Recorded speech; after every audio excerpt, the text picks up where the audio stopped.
Eso es contrición, arrepentimiento. Confesión a Dios, que es tristeza por el pecado y abandono del pecado apartado. Hay un proceso cuando nosotros cometemos una falta. No ir a un hermano y pedir, hay que pedir perdón, pero el único que puede perdonar pecados y que tiene la facultad de hacerlo por la sangre de Cristo. No hay hombre sobre la tierra, ser humano, que pueda atribuirse perdonar pecado. Ustedes saben lo que estoy hablando. Solo Dios. Y después de haber recibido el perdón, no quedar con la ofensa en nuestro corazón. Hay a veces que caemos en el error y en el pecado de no ir a la persona que le hemos faltado. Y el pecado que había hecho con David, según el Salmo 32, cuando él no había confesado su pecado. Salmo 32, leanlo completo, no tenemos. Dice aquel bienaventurado, aquel versículo 1, cuya transgresión ha sido perdonada y cubierto su pecado. Bienaventurado el hombre a quien Jehová no culpa de iniquidad y en cuyo espíritu no hay engaño. Esta es una de las declaraciones más contundentes en el Antiguo Testamento de la justificación por la fe. La justicia de Cristo te hace justificado, justo delante de Dios cuando confesamos nuestros pecados delante de Dios. Eso es lo que se llama la justificación por la fe. Y David recibió eso. Y repito, bienaventurado el hombre a quien Jehová no culpa de iniquidad y en cuyo espíritu no hay engaño. Cuando pasamos por el proceso de reconocer nuestra falta, de confesar nuestros pecados y también apartarnos de ellos. No solo sentir tristeza, tenemos que confesar. Y David es un ejemplo de ello. Dice, mientras callé, mientras no dije nada, no había tomado ese paso inicial, dice el versículo 3, se envejecieron mis huesos. Yo no sé las consecuencias que hay físicamente. Yo me imagino que dolor en los huesos debe ser una cosa terrible. No he experimentado eso todavía.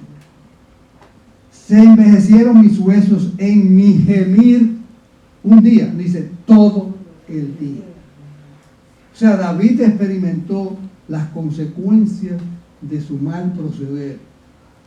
Porque de día y de noche se agravó sobre mí tu mano, se volvió mi verdor en sequedad de verano. Qué descripción más dramática de la condición. Entonces, dice el versículo 5, mi pecado, ¿qué? Te declaré y no encubrí, ¿qué? Mi iniquidad. Dije, confesaré mis rebeliones a Jehová y tú perdonaste la maldad de mi pecado. Gloria a Dios. Ejemplo para nosotros, Salmo 32. ¿Y qué dice el Salmo 51? Entre las cosas que purifícame como él oró, purifícame con hisopo y seré limpio. Lávame y seré más blanco que la nieve. Hazme oír el gozo y la alegría y se recrearán los huesos que has abatido. Recuerda que él estaba hablando de lo que estaba pasando. Y el versículo 10, crea en mí, oh Dios. ¿Con qué? ¿Ven ustedes por qué tenemos que leer estos dos capítulos para reconocer lo que él pasaba y la confesión y lo que él oró para ser transformado? Y esa transformación es para nosotros, mis hermanos, que somos pecadores por nacimiento. Él dijo, en pecado que me concibió mi madre. Nacemos con esa tendencia a ser mal. pero solo a Cristo y su poder puede traernos paz, puede traernos alegría, el gozo del perdón y la salvación. ¡Qué provisión más hermosa! Porque todos, mi hermano, pecamos, todos fallamos. Así que necesitamos el perdón cuando los días. Pablo dijo, cada día que nuevo. Hay que nacer de nuevo cada día. Si morimos, y hay que morir como la semilla, la parábola de eso, la semilla tiene que enterrarse, tiene que morir. ¿Para qué?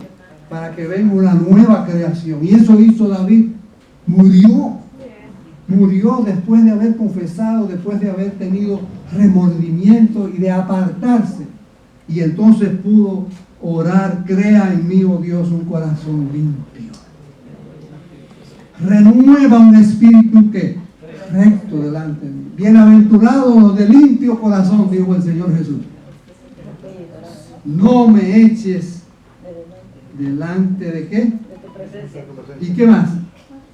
No quites el agente que nos puede a nosotros transformar, el agente que puede a nosotros purificarnos, renovarnos, y lo necesitamos cada día. Y gloria a Dios por lo que Él ha hecho por nosotros. Dice más David del 12: devuélveme el gozo de tu salvación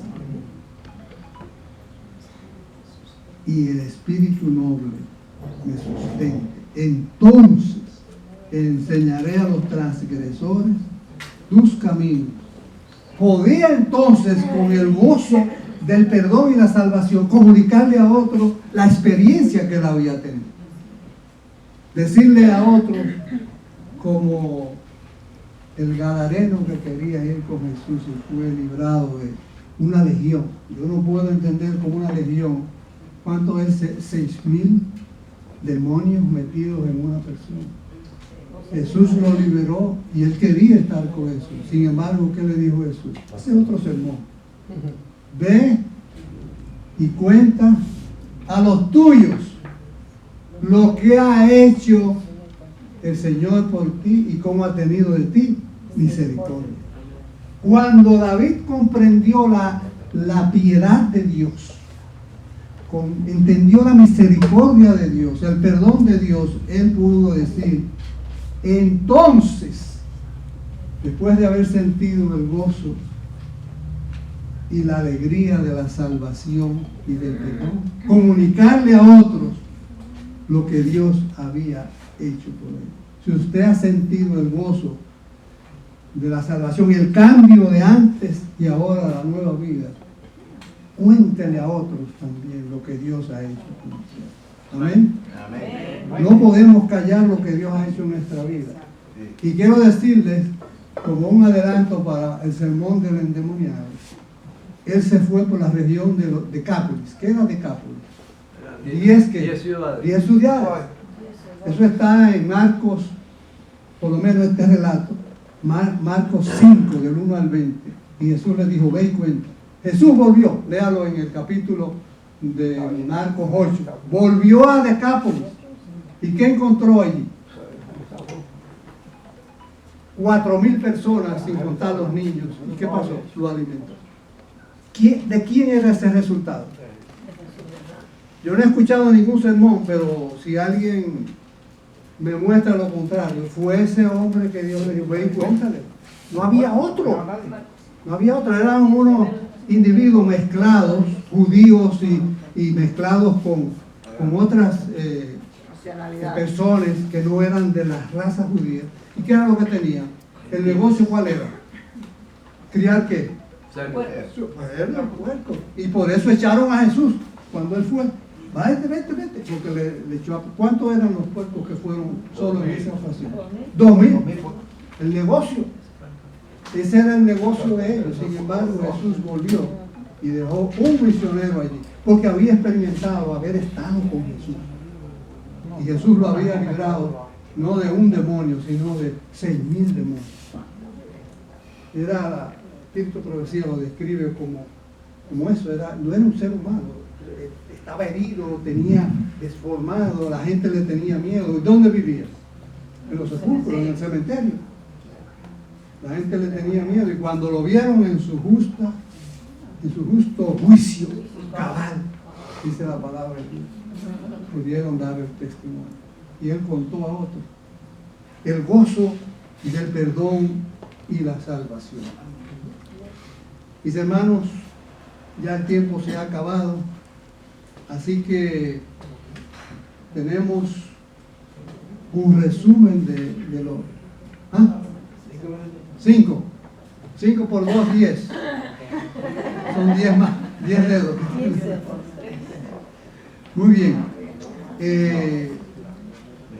Habíamos dicho que el pecado era la consecuencia de nuestra propia concupiscencia. Hay algo que debemos cuidar.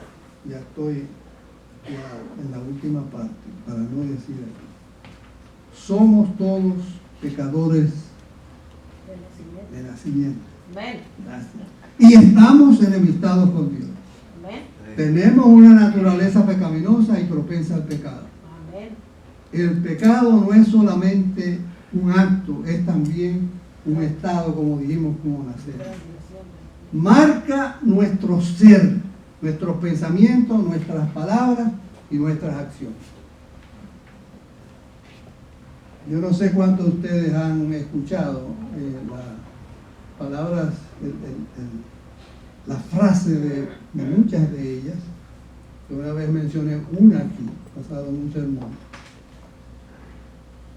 de Mahatma Gandhi. Él dijo: cuida tus pensamientos, porque se convierten en palabras. Cuida tus palabras, se convierten en acciones. Cuida tus acciones, porque se convierten en ¿qué? Hábitos. Y cuida tus hábitos, porque forman tu carácter.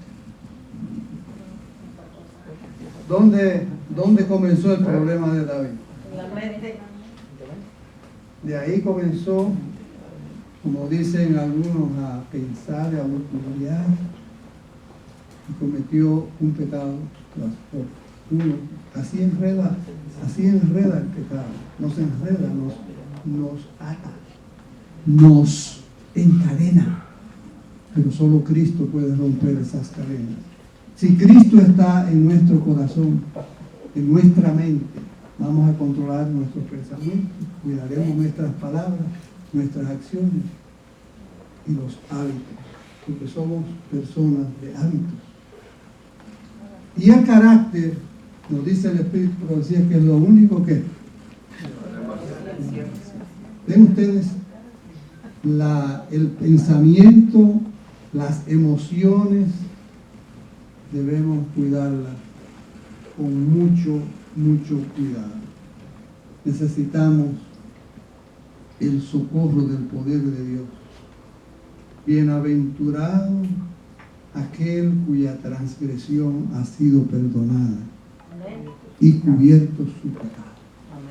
Bienaventurado el hombre a quien Jehová no culpa de iniquidad y cuyo espíritu no hay engaño. Jehová, ten misericordia de mí, sana mi alma, porque contra ti he pecado. Esa fue una oración sincera de David. El Espíritu Santo, mis hermanos, terminando, es el que nos da las fuerzas para vivir una vida renovada y santificada.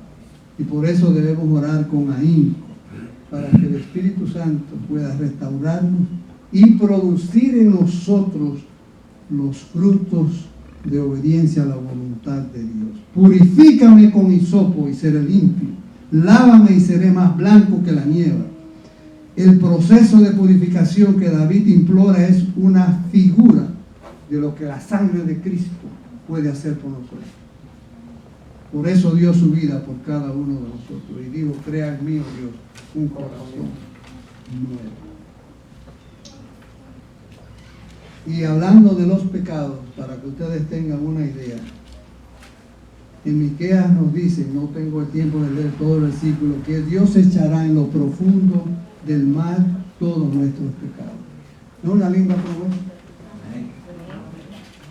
¿Cuál es el lugar más profundo del mar aquí en el mundo? ¿Alguien recuerda? ¿Y cuál es la profundidad? Es en el Océano Pacífico. Hay una fosa allí, no me recuerdo el nombre, pero la profundidad es más de 11 kilómetros. Ahí el ser humano no puede llegar porque no hay forma de vida ninguna. La fosa de Bates. Bueno, ya la escucharon.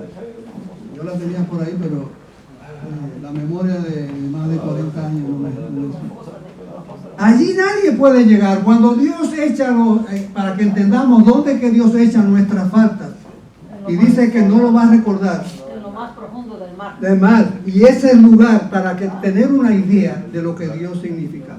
Y lo último es que dice que yo soy el que borro tus rebeliones. Eso está en Isaías 43:25. Por amor de mí mismo, y no me acordaré de tus pecados. Dios está atribuyendo aquí que amnesia, pero no la tiene, pero no se va a recordar. Cuanto está lejos el este del oeste, ¿qué? Echaré tus pecados. Cuando Dios perdona, perdona. A David lo llamó el hombre según el corazón de Dios. Y lo pone como ejemplo. A los reyes malos que le siguieron, no anduviste en los caminos de quién? De David, Mesías. ¿Qué lección enseña eso?